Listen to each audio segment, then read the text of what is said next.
Hello guys, good morning. Ayan, sasagutin ko lang yung tanong ni Sir William Samonte, ayan, regarding dito sa Kiwa. Sabi niya, boss, meron ako in-accept na job order. Kaso yung current employer ko, hindi pa naman niya ina-approve. Ngayon, sir, pwede ko ba i-cancel yung na-approve ko na job order sa Kiwa? Salamat po. So, ayan. Yung sa akin kasi sir, yung case ko, yung dito sa Kiwa na to, Sir William, yung sa akin kasi kaya hindi ko siya inaccept kasi meron akong panibagong kontrata na ibinigay sa akin, isinend nila sa Kiwa. Pero meron kasing mali doon sa sahod ko. Bawas yung sahod ko, kaya hindi ako pumayag, nireject ko siya. Ibig mo sabihin naman dito is nag-a-apply ka ng iba or tapos na yung kontrata mo, lilipat ka ng employer. Ang mas mabuti mong gawin, sir, ganito, ayusin mo muna yung sa current employer mo.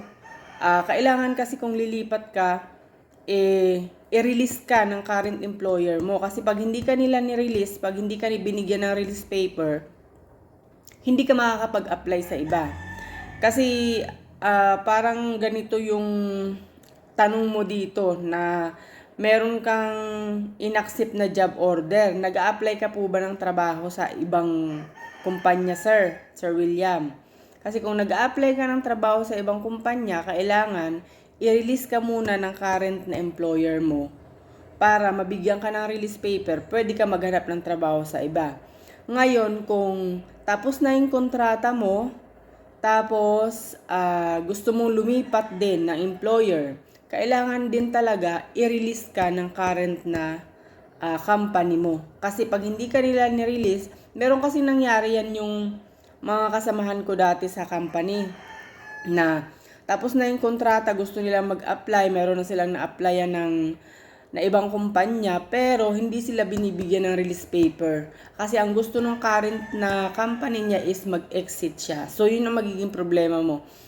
Ngayon, kung yung current company mo naman ang nagtanggal sa'yo, halimbawa, tinerminate ka, o kaya tapos na yung kontrata mo, hindi na nila ni-renew. So, obligado yun sila na bigyan ka ng release paper para makapag-apply ka sa iba. So, ganun po, sir. Kasi yun sa akin, kaya ko siya nireject yun sa Kiwa. Kasi nga, mali yung sahod ko doon.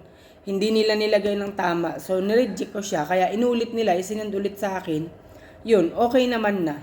So, yun lang, Sir William. Sana nasagot ko yung tanong mo. Maraming salamat. Bye!